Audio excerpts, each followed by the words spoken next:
Welcome to Lecture 18, Bishop Joseph Butler and God's Providence. As we have hinted all along in this course, the identification of the laws of nature with the will of God as the locus where the human mind best understands what is intended by divine choice and by design has implications of the utmost drama and importance for the way that human beings come to think about themselves, their rights, and their societies. The revolution in 17th century natural philosophy radically transformed early modern European culture's sense both of nature and of its relationship to divine providence. Inquiry revealed ordered laws of nature, with God as the lawgiver. Increasingly, thinkers came to see the laws of nature as the instruments of God's will, His wisdom, and His purpose. The 17th century does not see itself, nor does the 18th century see the 17th century, as having added this small bit or that small bit to human knowledge. It doesn't see itself as having merely amended or corrected prior beliefs. Early modern culture sees its natural philosophy as having discovered for the first time God's ways in nature. Kepler's belief that he was the first human being to gaze upon God's handiwork with proper understanding bespeaks the attitude toward discovery of the age. And it is the age, as we have noted, of Kepler, Galileo, Harvey, Gilbert, of Torricelli, Boyle, Huygens, of Isaac Newton. Such natural philosophers and the whole community virtually of the new philosophers saw themselves as profoundly pious minds who had chosen to learn God's designs and purposes, to learn the purposeful intelligence of the divine mind from the study of what God actually had created. Far from in any way diminishing awe, the new science increases the religious awe of Europe. But it locates God's providence in natural mechanisms themselves, and that forces a reconceptualization and revaluation of nature, including the providential mechanisms of ordinary human nature. Following the empirically discernible laws of nature meant following the laws of God. There is the heart of the equation that will transform so much of early modern understanding. The laws of nature are the will of God. They are the expression of His purposes for the creation, and following the empirically discernible laws of nature means following the will and choice of God.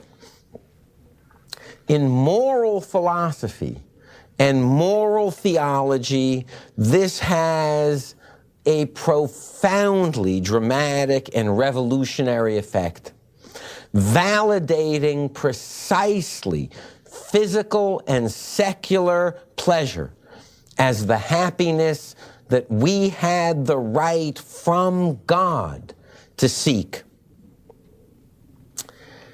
Christian moral theology had for centuries and centuries distinguished between two different kinds of happiness. In Latin, beatitudo, beatitude, and felicitas, earthly happiness. In Christian moral theology, as taught in the schools of Europe for century upon century, the happiness we truly seek is eternal beatitude, blessed reunion with God in life everlasting. The pursuit of earthly happiness, the pursuit of felicitas, long was taught to be a fallen, corrupted remnant of that highest calling. In such a traditional Christian moral theological view, before the fall, we were created with the inner longing, the inner desire for beatitude. In the corruption engendered by the fall, the pale shadow of that, the simulacrum of that, was our desire for earthly happiness, which was not beatitude, which was not God's intention for our calling at all. That view of felicitas now changes. In traditional Christian moral theology, the love of this world is a scandal of human nature. It always had been a commonplace of Western thought to say that human beings, and indeed all animals, sought sensible pleasure and fled sensible pain.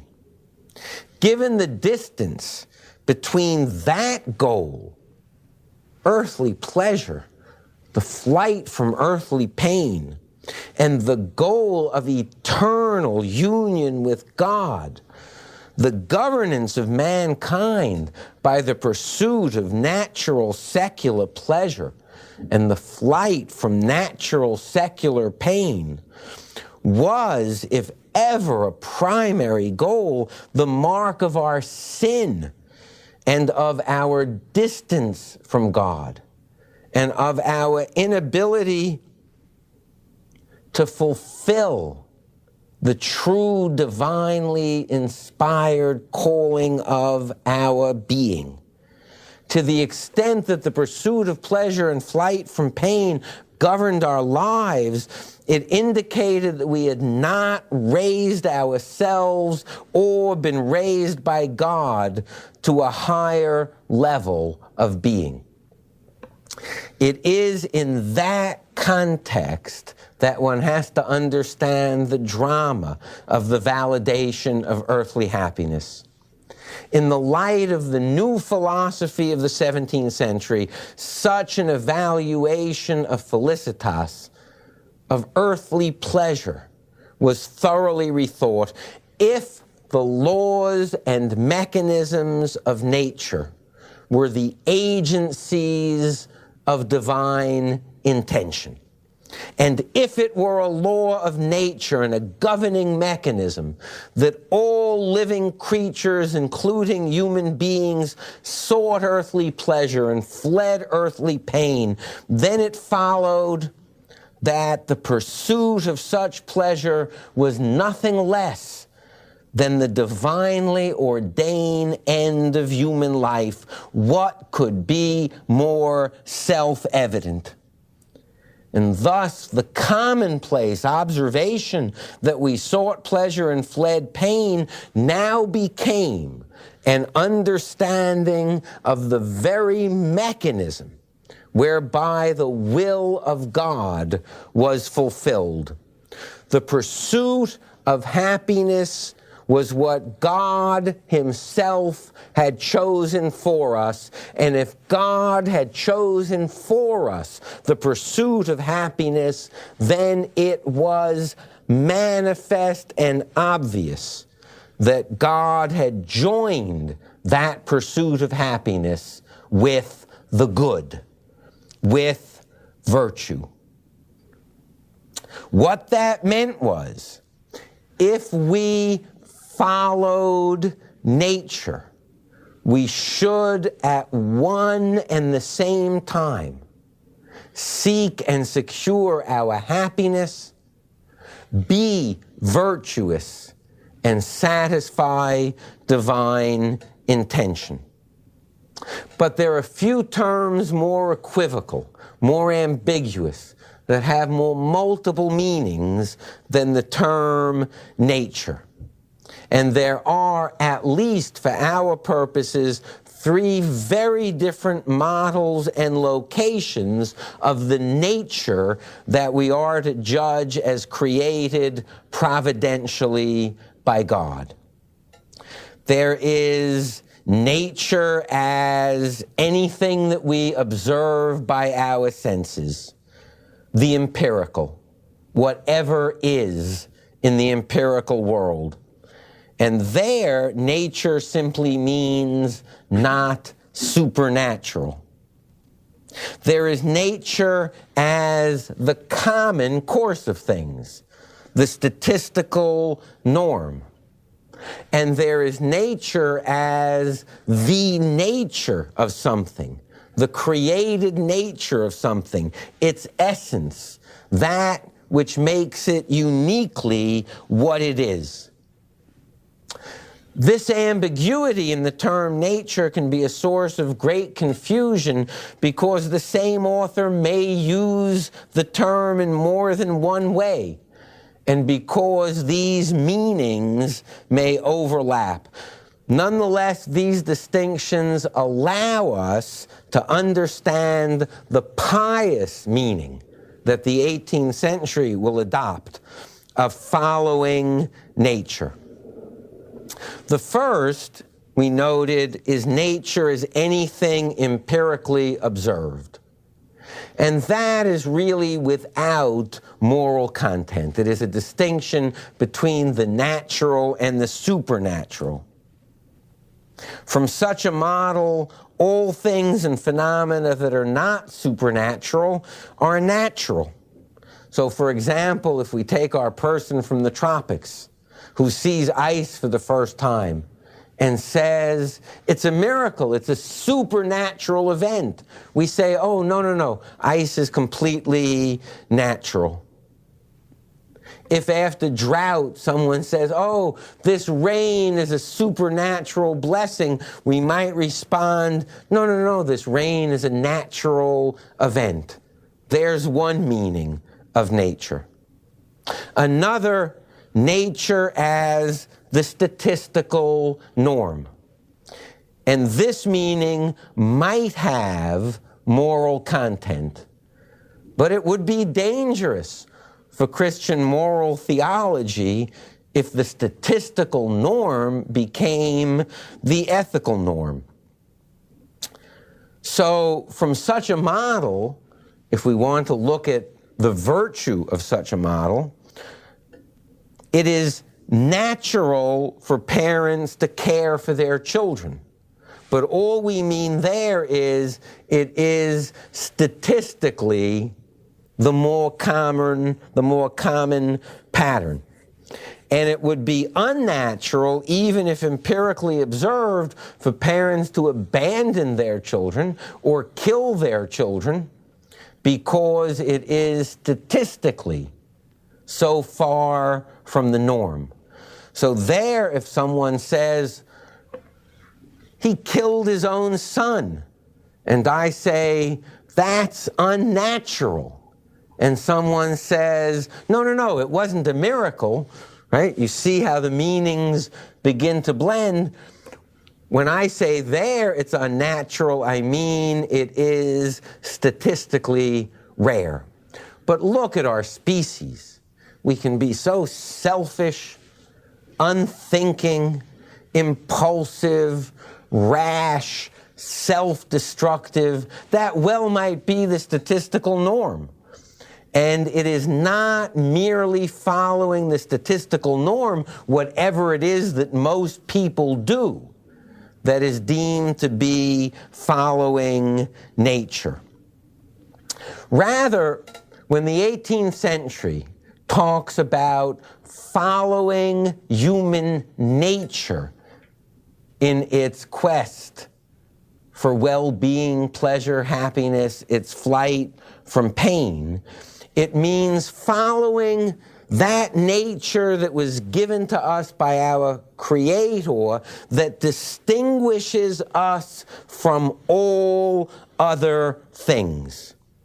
From this model, it is natural for a human being to use reason in his or her interaction with the world, because reason distinguishes us from plants and other animals, and unnatural to live like a wild beast, even if it is empirically observed and even if it is the statistical norm. Now, almost all of you most certainly use this essentialistic meaning of nature. Think of the kinds of questions we ask. We hear that someone has done something and we say, "Are you a man or a wild animal?" We are using an essentialistic meaning. We're not asking, is that the statistical norm? If we lived in a society where most people committed rape, the moral person would say, "What are you, a society of wild beasts?" If someone doesn't have the courage to defend innocence or to defend children, we say, "What are you, a man or a mouse? A human being or a mouse?" We don't mean by that most people necessarily have courage. We say that there is a human nature there to be lived up to. One must live up to the nature given to one by God. Think of it this way also. One is thirsty and one comes to a watering hole, and there are skeletons lying all around it.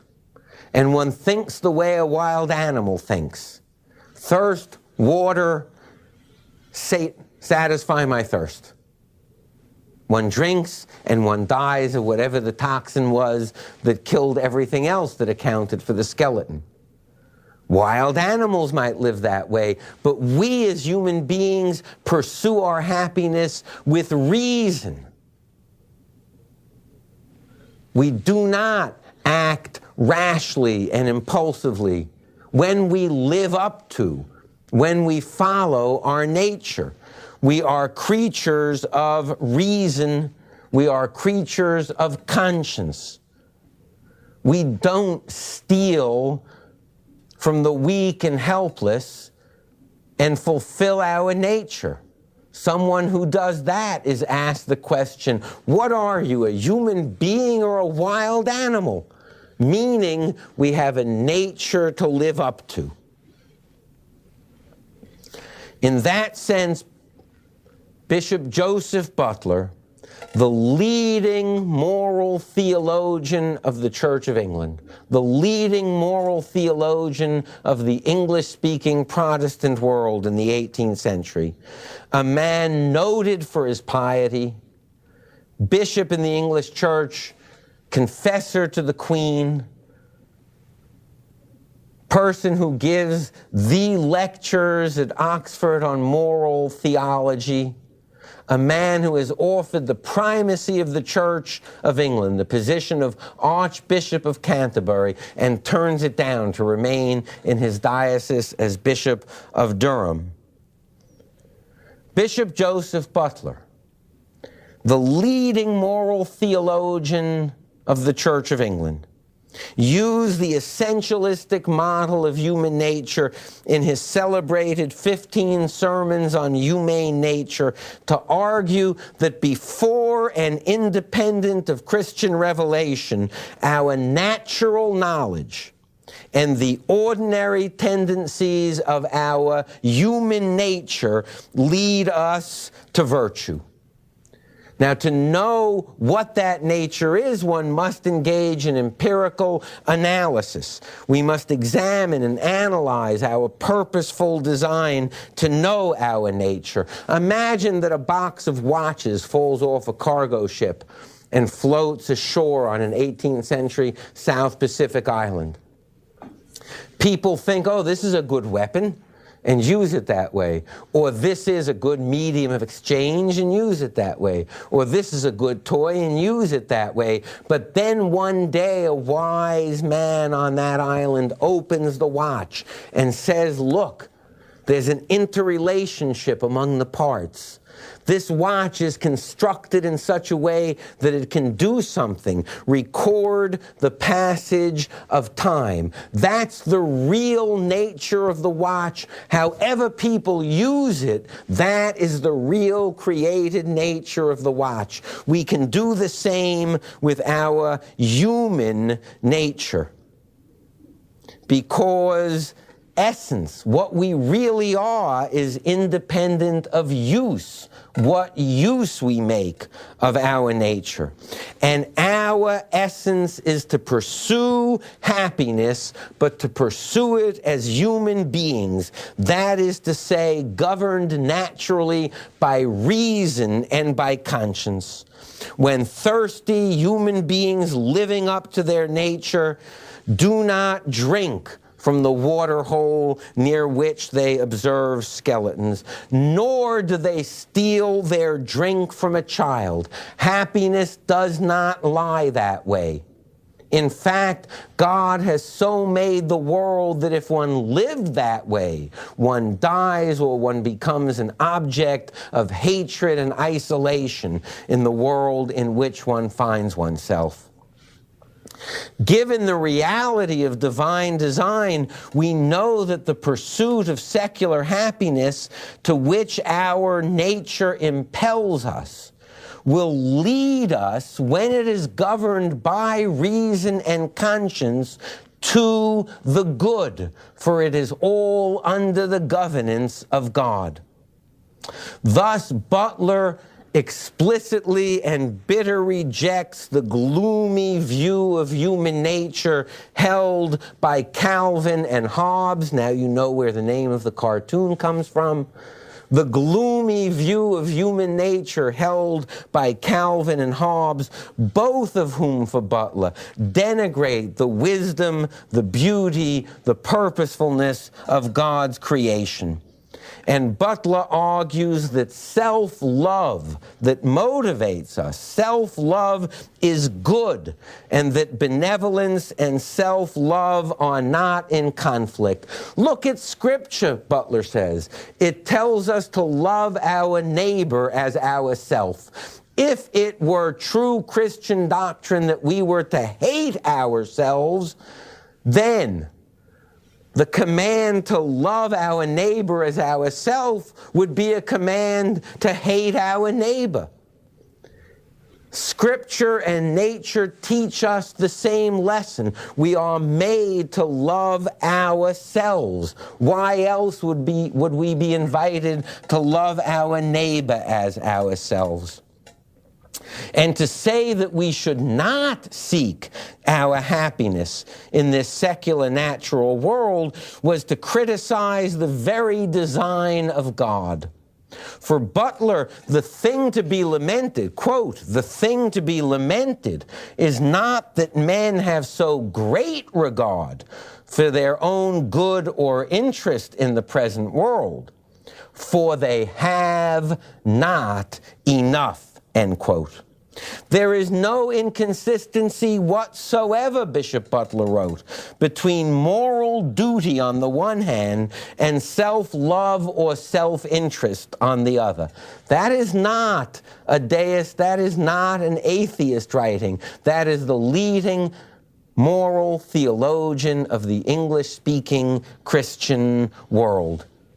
There is no inconsistency between moral duty and self-love or self-interest. Quote, what is really our present interest, meaning by interest, happiness and satisfaction.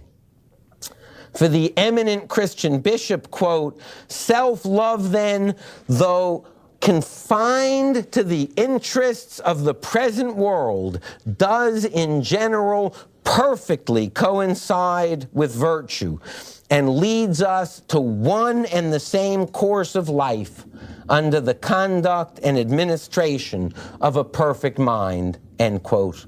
What an extraordinary system God had designed. If it were a law of nature that we were creatures of self-love in pursuit of happiness, then literally by God, happiness was our birthright and was coincident with virtue. There remained a Christian dimension to this for Butler. We were, as Christians, under a particular command of Christ to be virtuous. Further, the world was not perfect in its rewards and punishments, and an afterlife could make amends for the failure of virtue to secure earthly happiness. But Bishop Butler's essential conclusion is duty and interest coincide. Self-love and virtue coincide almost always in this world, but absolutely if we take into account the whole, God's providence is manifest in the very nature of things. Deism and the new philosophical Christianity, thus, move on the same tidal current of conceptual change.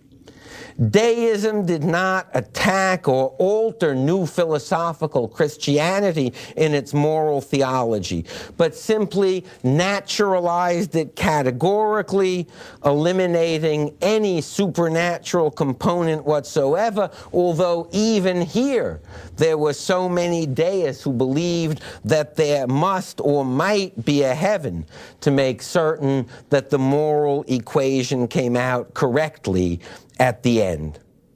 The best-selling deist author Matthew Tyndall made the universal laws of nature, including the human pursuit of natural pleasure and secular happiness and the avoidance of natural pain, the sole moral connection between human beings and God. God required nothing, needed nothing, and thus had created for the well-being of the creatures alone, and nothing, Tyndall wrote, can be of divine law that does not promote human happiness. For Tyndall, God not only wanted only our happiness, but God had defined that happiness in the forms in which we seek it through our nature. Bodily health, physical pleasures, none of which could offend God, and all of which experience and reason could help us to identify. In this model, the neglect of secular happiness was not only not religious, it was offensive to God. God's creation of our nature to pursue happiness provided us with a full and complete assurance that God Himself equated the true causes of natural secular pleasure with virtue and the true causes of natural secular pain with vice. It is thus but a very brief step from Bishop Joseph Butler to the deist Thomas Jefferson. We hold these truths to be self-evident, that all men, are endowed by their Creator with certain inalienable rights, and among these, the pursuit of happiness. And Jefferson drew the conclusion that it was to achieve those rights, including to achieve the pursuit of happiness, for which government was instituted among human beings. in short, that we could judge of government and its legitimacy by whether or not it created the circumstances in which human beings could pursue successfully their happiness. In such an assertion of an inalienable right to the pursuit of happiness, the deist was not challenging 18th century Christian natural theology, but reaffirming it, which is why Jefferson's claim was simultaneously both revolutionary with reference to prior models of government that stressed the primacy of the supernatural human relationship to God, and at the same time not at all provocative of essential dissent from the Christian, the Protestant America around him. By the 18th century, European civilization was changing its sense not only of nature, but of natural and divine morality. And we live in the wake of that revolution. Thank you.